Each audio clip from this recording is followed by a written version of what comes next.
Good morning, everyone. With the permission of Scholastic Publishing, we're going to continue with Charlotte's Web. We are on Chapter 13, Good Progress.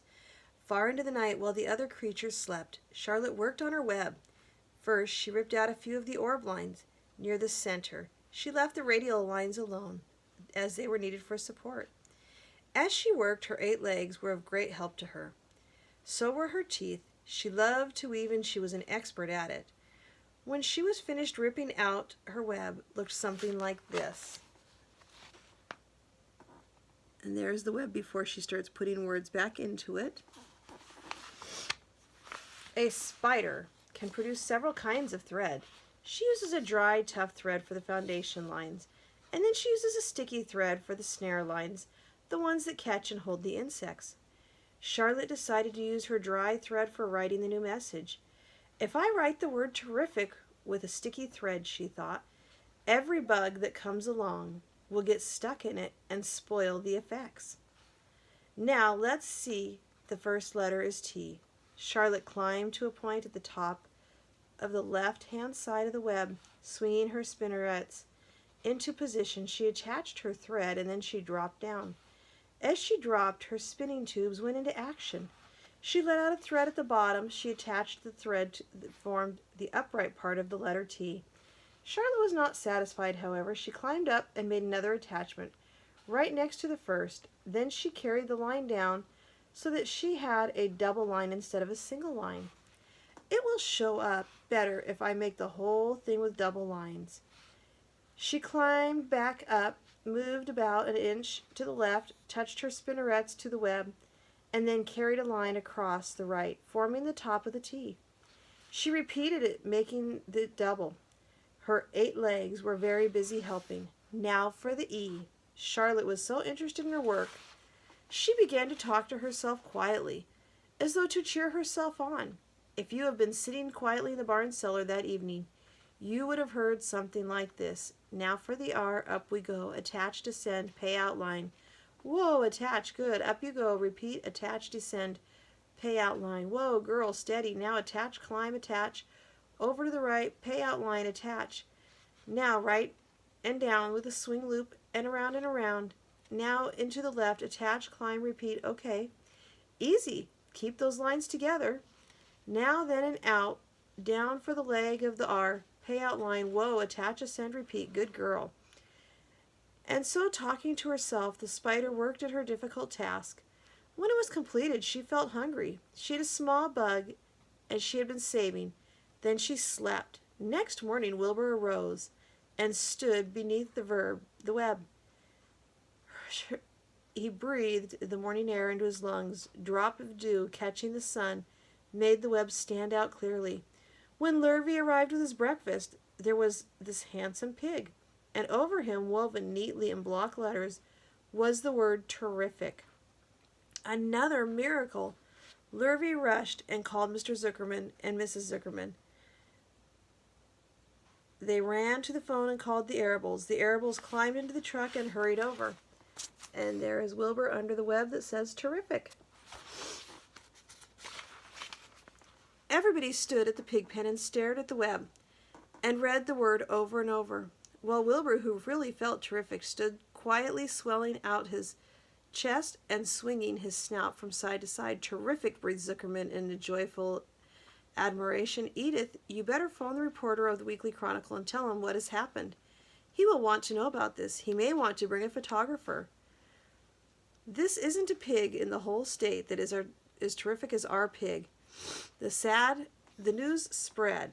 People who journeyed to see Wilbur when he was some pig came back again to see him now that he was terrific. The afternoon when Mr. Zuckerman went to milk the cows and clean out the tie-ups, he was still thinking about what a wondrous pig he owned. Lurvy called out, there is to be no more cow manure thrown down this pig pen. I have a terrific pig. I want the pig to be clean, bright straw every day for his bedding. Understand? Yes, said Lurvy. Furthermore, said Mr. Zuckerman, I want you to start building a crate for Wilbur. I have decided to take the pig to the county fair in September, on the 6th. Make the crate large and paint in green with gold letters. What will the letters say, said Lurvy. They should say Zuckerman's famous pig. Lurvy picked up a pitchfork and walked away to get some clean straw. Having such an important pig was going to mean plenty of extra work, he could see that. Below the apple orchard at the end of the path was the dump where Mr. Zuckerman threw all sorts of trash and stuff nobody wanted anymore. Here is a small clearing, hidden by young alders and the wild raspberry bushes, was an astonishing pile of old bottles and empty tins, dirty rags and bits of metal and broken bottles and broken hinges, and broken springs and dead batteries, and last month's old magazines, and old discarded dish mops and tattered overalls and rusty spikes and leaky pails and forgotten stoppers and useless junk of all kind, including a wrong size crank for the broken ice cream freezer. Templeton knew the dump and liked it. There were good hiding places there, excellent cover for a rat, and there was usually a tin can with food still clinging to the inside. Templeton was down there now, rummaging around. When he returned to the barn, he carried in his mouth an advertisement he had torn from a completed magazine. "Now, how's this?" he asked, showing the ad to Charlotte. "It says crunchy. Crunchy would be a good word to write in the web." "Just the wrong idea," replied Charlotte. "Couldn't be worse. We wouldn't want Zuckerman to think that Wilbur is crunchy. He might start thinking about crisp, crunchy bacon and tasty ham. That would put ideas into his head. We must advertise Wilbur's noble qualities and his tastiness. Get us another word, please, Templeton." The rat looked disgusted, but he sneaked away to the dump. Was back in a while with a strip of cotton cloth. "Now," he said, "it's a label off an old shirt." Charlotte examined the label. It said pre-shrunk. There's Templeton with the words at the dump. "I'm sorry, Templeton," she said, "but pre-shrunk is out of the question. We want Zuckerman to think of Wilbur as nicely filled out, not all shrunk up. I'll have to ask you to try again." "What do you think I am, a messenger boy?" grumbled the rat. "I'm not going to spend all my time chasing down to the dump and advertising materials." "Just one more, please," said Charlotte. "I'll tell you what I'll do," said Templeton. "I know where there's a package of soap flakes in the woodshed. It has writing on it. I'll bring you a piece of the package." He climbed the rope that hung on the wall and appeared through the hole in the ceiling. When he came back, he had strips of blue and white cardboard in his teeth. "There," he said triumphantly. "How's that, Charlotte? Read the words with a new radiant action." "What does it mean?" asked Charlotte, who had never used any snowflakes in her life. "How should I know?" said Templeton. "You asked for words and I brought them. I suppose next you'll want me to fetch a dictionary." Together they studied the soap ad. "With the radiant action," repeated Charlotte slowly. "Wilbur," she called. Wilbur, who was asleep in the straw, jumped up. "Run around," commanded Charlotte. "I want to see you in action, to see if you are radiant." Wilbur raced to the end of the yard. "Now back again faster," said Charlotte. Wilbur galloped back, his skin tone, his tail, and his fine, tight curl in the air.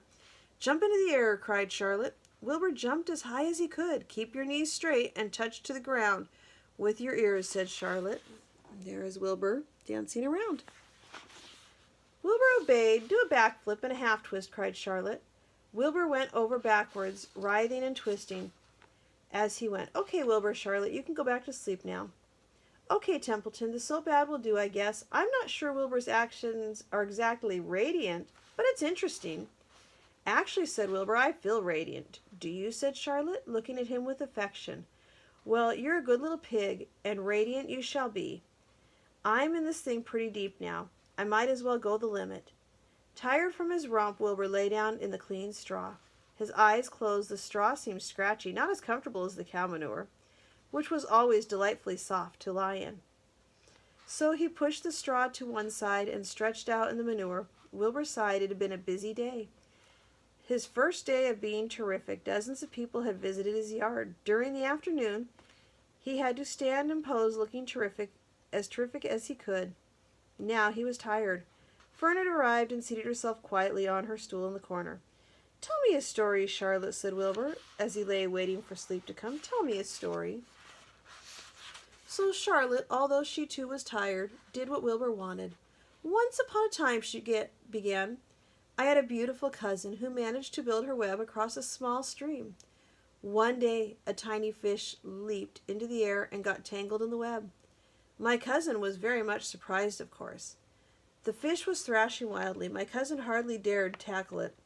But she did. She swooped down and threw the great masses of wrapping material around the fish and fought bravely to capture it. Did she succeed? Said Wilbur. It was a never-to-be-forgotten battle, said Charlotte. There was the fish, caught only by one fin, and its tail wildly thrashing in the shining in the sun. The web was sagging dangerously under the weight of the fish. How much did the fish weigh? Asked Wilbur. I don't know, said Charlotte. There was my cousin, slipping and dodging out, beaten mercilessly over the head by the wildly thrashing fish. Dancing in, dancing out, throwing her threads and fighting hard. First she threw a left around the tail, then lashed back, then a left to the tail and a right to the midsection. The fish lashed back. Then she dodged to one side and threw a right, and then to another to the fin, then a hard left to the head, while the web stayed stretched. Then what happened? Asked Wilbur. Nothing, said Charlotte. The fish lost its fight. My cousin wrapped it so tightly it couldn't budge. Then what happened? Asked Wilbur. Nothing, said Charlotte. My cousin kept the fish for a while, and then when she was good and ready, she ate it. Tell me another story, begged Charlotte. So Charlotte told him another about a cousin of hers who was an aeronaut. What is an aeronaut? Asked Wilbur. A balloonist, said Charlotte. My cousin used to stand on her head and let out enough thread to form a balloon. And there is the fish caught in the web. Then she'd let go and be lifted into the air and carried upward on the warm wind.